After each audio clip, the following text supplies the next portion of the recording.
Hello, my name is Raleigh Stevens. I've been part of various challenges in my life and various careers. These experiences have made me who I am today.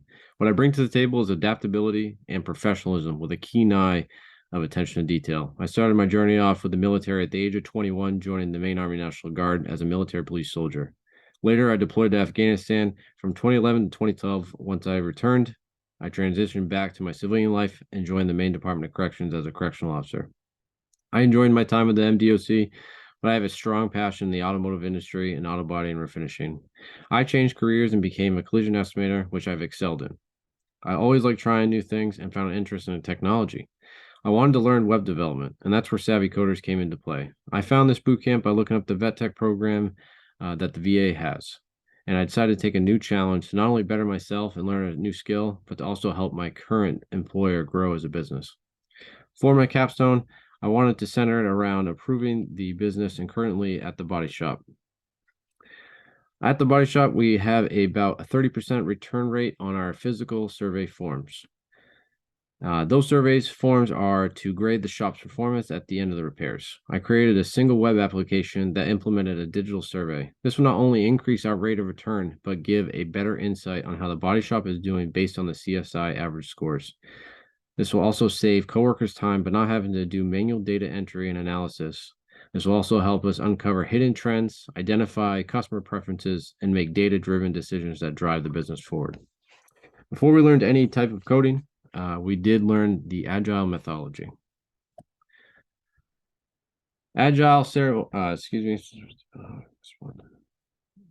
methodology is a flexible, iterative approach to project management, emphasizes collaboration, adaptability, and continuous improvement. It is widely used in software development, but can be applied to various industries. Here are some key points about agile methodology.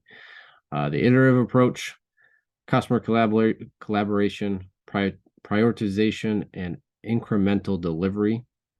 That one I hold strong. I found that very interesting to deliver key features early and regularly to allow user feedback. I felt that was pretty profound, and I thought that was actually very useful instead of delivering a start to finish product and having to backtrack. Flexibility, adaptability, and transparency and visibility. Some common agile frameworks that are out there are Scrum, Kanban, and Lean, and we use the Scrum for the cohort. Agile ceremonies, we participated in daily stand-ups, also known as daily scrums, which are short meetings where team members provide updates of their progress and describe any blockers they currently have. Sprint reviews, these reviews were held at the end of each sprint. The purpose of the sprint reviews are to show and demonstrate the completed work and gather feedback. We would also backlog any items that involve further refining into the next sprint. Sprint retrospectives were meetings held at the end of each sprint to reflect on the team's progress and performance and identify what went well and what we could have improved on. Sprint planning, collaborative session where the team determines the scope of the next sprint. We would take a task and break them down into smaller tasks and estimate the effort level on that task. During roughly the first 6 weeks of the cohort, I was a product owner, and some of my responsibilities were product backlog, sprint planning or review, and decision making. Some of the technology we used for the cohort was Jira, Gitbash, GitHub, MongoDB, Render, Node, Netlify, Insomnia, and Visual Studio Code. For my wireframes, this was kind of what I had planned in my head. So essentially, this is the homepage. I wanted to implement a image carousel to show different aspects of the business of Moody's, whether that would be coworkers or the body shop, finished vehicles, stuff like that.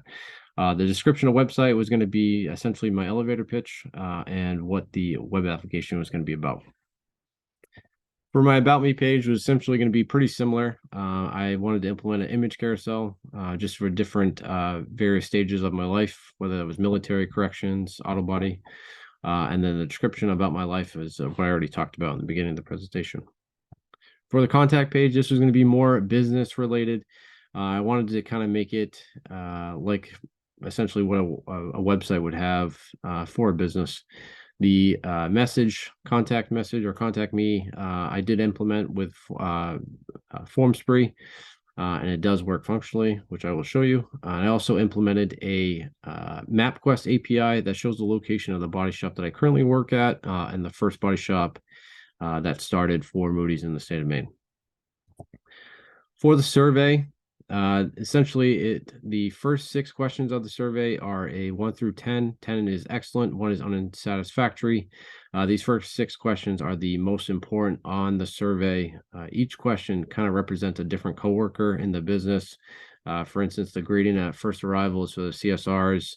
Knowledge and professionalism is a little bit of everybody, honestly. Explanation of estimate and repairs is the estimator. Communication for Moody's during repair process is also an estimator responsibility. So there's a couple of key components for me being an estimator that I have to watch closely to make sure that I get high CSI scores. For the graph, I essentially wanted to implement Moody's graph, but given the time constraints, it was just not going to be the most easiest thing to implement with my website, my web application. Moody's has 14 locations. Each location has either between 2 to 5 estimators, and each estimator has pretty much their own category on the graph to represent the different average scores. So what I did actually is implement MongoDB's charts, and I created a couple of graphs that I will show you on my website. For my user flow, this is kind of how the meat and potatoes of it really. The main component is my survey form. Some future implementations that I'm going to add to my survey when it actually goes into production with the help of the head of IT from Moody's is a QR code. We're going to try to create a QR code inside our proprietary service database that we have called AutoPrize that holds all the customer information, repair order numbers, insurance, VIN numbers, stuff like that. So essentially, this QR code will get attached to the physical form.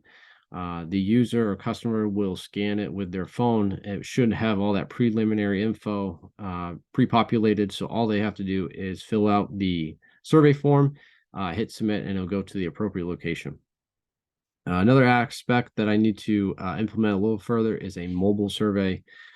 Given the fact that most of these people that will be filling out a digital survey with their mobile phones, I need to make that a little bit more user-friendly than the desktop survey. That's not to say that no one won't use the desktop survey, but it probably won't be as common to the mobile survey. But essentially, both of these surveys will go into the Moody's graph that they have currently. And I will show you what my web application looks like. Here is my web application. This is the home page. I took some of these photos from Moody's Facebook page. Some of these are from various locations. I believe this one's in South Portland. This one, I believe, is in Augusta with the painter with a freshly painted booth. This one is our heavy-duty shop up in the northern part of Maine. Hopefully, we'll be adding an additional heavy-duty shop down in the southern part of Maine. And this location is actually where I work at currently. This is the Gorham location, and it is the first body shop to be started for Moody's in the state of Maine. My About Me page is pretty similar to what my homepage is. I did a different I did a four image stack. This is when I went on deployment and staying with my parents. This is my family with my kiddos and my wife. This is when I graduated the Maine Department of Corrections Academy. And this is when I started working at the body shop. I bought a project car and painted it myself. And I'm pretty proud of that as well. My contact page is pretty basic. The contact form does work. It is connected to FormSpree, so all that information gets generated to my email when filled out. This is my web MapQuest API, and I will show you the code once I'm done showing the rest of the website. But essentially, it is the location of where I work and the Moody's location. For my survey, like I said, the first 6 questions are the most important and are required in order to submit the form. So if I go ahead and put some random numbers in here, and these ones are comments, obviously, these are also important. I think one aspect that I would like to add as well to the survey is a image attachment portion, so that if people have any discrepancies with repair work, they can take photos of it, add it to the survey, so it gets emailed to the appropriate person. Also, on the flip side, if they're super happy with the work and super happy with how the repairs came out, hopefully they can send some photos of that, and we can use that as social media and marketing. It does take a second to go through. So this form gets submitted, then it goes to MongoDB, gets stored in the database, and then it gets brought back to my graph page, which should load here shortly. And on the graph page, I was able to implement the graph and the number of surveys received, and embed that back into my graph page, as well as a data table. Hopefully it'll come through here in just a sec.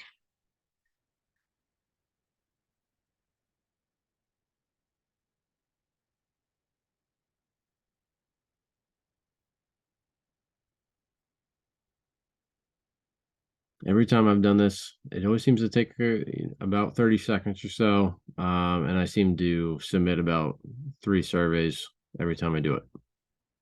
Here's my graph page. As you can see, it shows the number of surveys received. I'm at 47, and each bar here is represented for question 1, question 2, 3, 4, 5, and 6. And it also gives you a value of the average score of 7.3, 6.4, 7.08, 6.7, and so on. I also implemented a data table, and this information gets populated from MongoDB back to graph, like I said, and it will show the 2 surveys that I submitted here of 5s across the board. If I show you the code, show you how that all operates to include my MapQuest. So my MapQuest API is right here. This portion is for the actual map itself, which I do use a key in order to generate that information and get access to it using an env file. I have to use a long and latitude to give the actual centered location on the map. But then I also have to implement a marker, which I just did the same long and latitude. And that will also show up, as you saw, on my contact page. For my survey, it's essentially a post request and then a get request. So the post request is from the form. All that data, JSON data, gets sent to MongoDB. It gets stored there, and then when it finally gets stored there, it asks for a get request of it back for not only for my data table, but also it generates the graph and the number of surveys received. So the data table is here. As you can see, each table data is for question 1, question 2, question 3, as you saw on my page. And then for the that's pretty much for that. And then for some future, like we talked about, future endeavors, I have the QR code that I need to implement for production. Also, a more mobile-friendly device. Another thing I'd like to add to once this is in production, another thing I'd like to implement or create is a in-house stock parts website. Due to that, we have 14 locations in the state of Maine. Each body shop will retain parts that are unable to be returned to either dealerships or vendors. So I would like to implement an in-house stock website that essentially all the Moody's body shops can have access to, and see what is being held in stock at any given time, so that they can essentially ask that location, hey, can I have this headlight, can I have this hood, how much you want for it. And essentially it should generate profits, because those parts most likely are a cost at this point, and we don't have to throw them away at that point. We can essentially just give it to another body shop to utilize appropriately. Another aspect personally that I am creating right now is a website for technicians, all blue collar, really. And it's a website for tools, power tools mostly, where I'm going to have multiple vendors on this website. This is going to be more of a resource website for technicians. And it's in order to browse tools or find specific tools and then gather that information from multiple vendors with the best price and availability, so they can make an informed decision on how to save money, because tools are expensive. And that is about it. Thank you for listening to my presentation.